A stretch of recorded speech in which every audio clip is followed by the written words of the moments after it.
గ్రామీణ వైద్యుల సేవా సంఘం తృతీయ మహాసభకి విచ్చేసినటువంటి గ్రామీణ మిత్రులకు, పిఆర్ఓస్కి, అదేవిధంగా హాస్పిటల్ మేనేజ్మెంట్ వారికి ప్రతి ఒక్కరికి కూడా నా హృదయపూర్వక ధన్యవాదాలు తెలియజేసుకుంటున్నాను. సరదాగా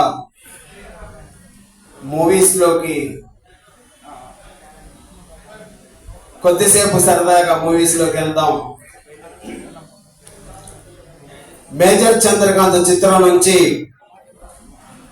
అమరేష్ పురి గారికి, ఎన్టీ రామారావు గారికి మధ్య సంభాషణ, వారిద్దరి మధ్య సంభాషణ ఏ విధంగా ఉందో ఒకసారి చూద్దాం. మేజర్ చంద్రకాంత్ చిత్రం నుంచి.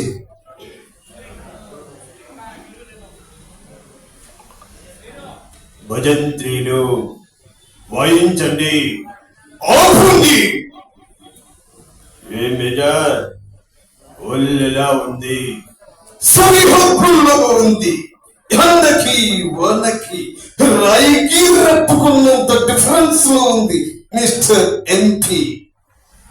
ఏ మేజర్, నా కొడుకులు పంజాబ్ అంజోలు కాదు, పంచభూతాలు. ఈ దేశాన్ని కొన్ని రోజుల్లో సర్వనాశనం చేయబోతున్నాను. మాతృదేశాన్ని సర్వనాశనం చేయాలనుకుంటున్నాను. ఇలాంటి వాళ్ళు నా దృష్టిలో ఖర్చుకుక్కతో సమానరా.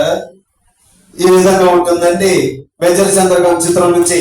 అదే ఎన్టీ రామారావు గారు మన గ్రామీణ ఈ సభకి విచ్చేసి, ఇది మన గ్రామీణ వైద్యుల సేవా సంఘానికి ఇక్కడికి విచ్చేసి ఉన్నారు. వారు వచ్చి మాట్లాడితే ఏ విధంగా ఉంటుందో ఒకసారి చూద్దాం.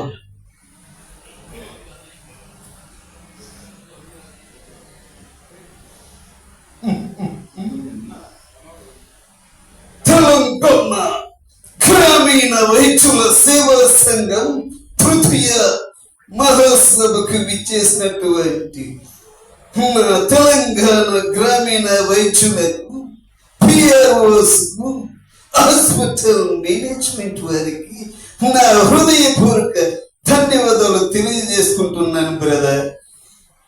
ఈ విధంగా ఉంటుంది. సహజంగా బయట ఎన్టీ రామారావు గారు వచ్చి ఒక మహాసభలో, అంటే ఒక పెద్ద మహాసభలో ఆయన మాట్లాడేటప్పుడు ఏ విధంగా ఉంటుంది ఎన్టీ రామారావు గారు?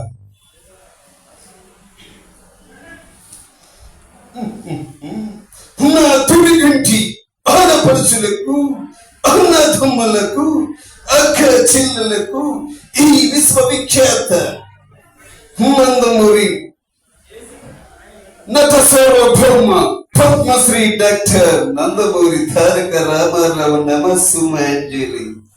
నేల ఇన్నిందా, ఆకాశం సిల్లు పడిందా అన్నట్టు ఏమిటి జనసందోహం?